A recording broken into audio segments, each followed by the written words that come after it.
ಅಲ್ವಾ ನಿರ್ಮಾಪಕರೇ, ಈಗ ನೀವು ರಿಲೀಸ್ ಟೈಮ್ ಬರುವಾಗ ನಿರ್ದೇಶಕರನ್ನ ಯಾಕೆ ದೂರ ಇಡ್ತಾ ಇದ್ದೀರಿ ಅಂತ? ಸರ್ ಅದು ಈಗ ಪ್ರೆಸೆಂಟ್ಲಿ ಕೋರ್ಟಲ್ಲಿದೆ. ಓಕೆ, ಆಯಿತಾ? ಸೊ ಯಾರು ಇಟ್ಟಿದ್ದಾರೆ ಅನ್ನೋದು ಅಲ್ಲಿ ಗೊತ್ತಾಗುತ್ತೆ. ಅಲ್ಲ, ನಾನು ಇಲ್ಲಿ ಬಂದಮೇಲೆ ಅವ್ರನ್ನ ನೋಡಿಲ್ಲ, ಫೋನ್ ಮಾಡಿದೆ ನಾನು ಅರ್ಜುನ್ ಅವ್ರಿಗೆ. ನಮಗೆ ಈ ಪ್ರೆಸ್ ಮೀಟ್ ಇನ್ಫಾರ್ಮೇಷನ್ ಇಲ್ಲ ಅಂದರು. ಒಬ್ಬ ನಿರ್ದೇಶಕನ ಪರಿಸ್ಥಿತಿ ಈ ಥರ ಆದರೆ ಹೇಗೆ ಅಂತ? ಒಬ್ಬ ನಿರ್ಮಾಪಕನ ಪರಿಸ್ಥಿತಿ ಏನು ಅಂತ ತಿಳ್ಕೊಂಡ್ಮೇಲೆ ಅದು ಡಿಸೈಡ್ ಆಗುತ್ತೆ. ಅದು ಏನಾಗಿದೆ ಆ್ಯಕ್ಚುಲಿ ನಿಮ್ಮಿಬ್ಬರು? ಅಲ್ಲ, ಅದು ಇದೆಯಾ ಹೇಳುತ್ತಲ್ಲ, ಇದು ಕೋರ್ಟ್.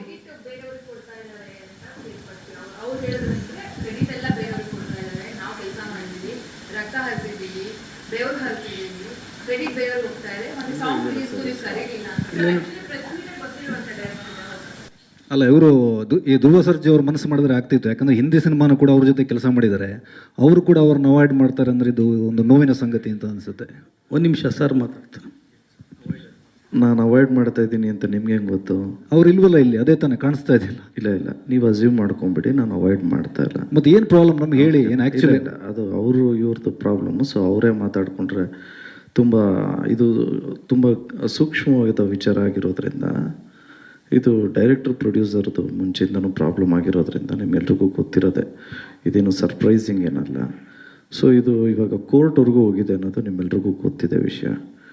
ಸೊ ಇದನ್ನು ಚೇಂಬರ್ಗೂ ಹೋಗಿದೆ. ಸೊ ಚೇಂಬರಲ್ಲೇ ಬಗೆಹರಿದಿರೋದು ಇವಾಗ ಕೋರ್ಟ್ಗೆ ಹೋಗಿದೆ ಅಲ್ವಾ? ಸೊ ಚೇಂಬರ್ಗಿಂತ ದೊಡ್ಡವನ ಸರ್ ನಾನು?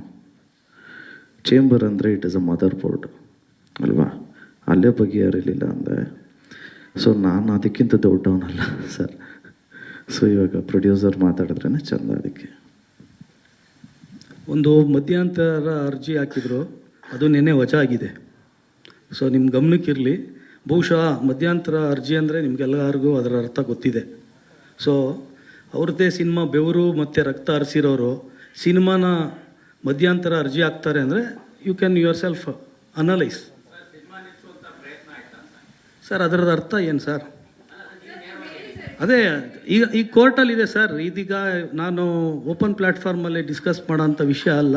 ಟೈಮ್ ಬಂದಾಗ 12ನೇ ತಾರೀಕು ಮಾತಾಡ್ತೀನಿ ಮೇಡಮ್. ನಿರ್ದೇಶಕರೇ ಸಿನಿಮಾನ ರಿಲೀಸ್ ಮಾಡೋಕ್ಕೆ ಸಮಸ್ಯೆ ಸೃಷ್ಟಿ ಮಾಡುವಂಥ ಪ್ರಯತ್ನ ಆಯ್ತಾ ಸರ್? ನಾನು ಅಲ್ಲ ಅದೇ ಈಗ ನಿಮಗೆ ಒಂದು ಡಾಕ್ಯುಮೆಂಟು ಆಲ್ರೆಡಿ ಇದೆ, ಅದನ್ನು ನೋಡಿಕೊಂಡ್ರೆ ನಿಮಗೆ ಅರ್ಥ ಆಗುತ್ತೆ. ಬಹುಶಃ ಇದು ಈ ವೇದಿಕೆ ನಾವು ಒಂದು ಸಂತೋಷದಿಂದ ಒಂದು ಸಿನಿಮಾ ಮಾಡಿದ್ದು ಜನಕ್ಕೆ ಮುಟ್ಟಿಸ್ಬೇಕು ಅನ್ನೋದು ನಿಟ್ಟಿನಲ್ಲಿ ಇವಾಗ ಇಷ್ಟು ಜನ ಕೂತಿದ್ದೀವಿ ಅಂದರೆ ಇಷ್ಟು ಜನಕ್ಕೆ ಸಿನಿಮಾ ಮೇಲಿರೋ ಒಂದು ಕಾಳಜಿ ಅಲ್ವಾ? ಸೊ ಇದೇ ಕಾಳಜಿ ಉಳಿಸ್ಕೊಂಡು ಹೋಗ್ಬಿಟ್ಟಿದ್ದಿದ್ರೆ ಸೀಟ್ ಯಾರ್ದು ಕಿತ್ಕೊಳ್ಳೋಕ್ಕಾಗಲ್ಲ ಯಾರು. ಇದು ನನ್ನ ಅನಿಸಿಕೆ. ಸೊ ಇದು ದಯವಿಟ್ಟು ನೀವು let us all B positive. Cinema ಬಗ್ಗೆ ಪಾಸಿಟಿವ್ ಆಗಿ ಮಾತಾಡ್ಕೊಂಡು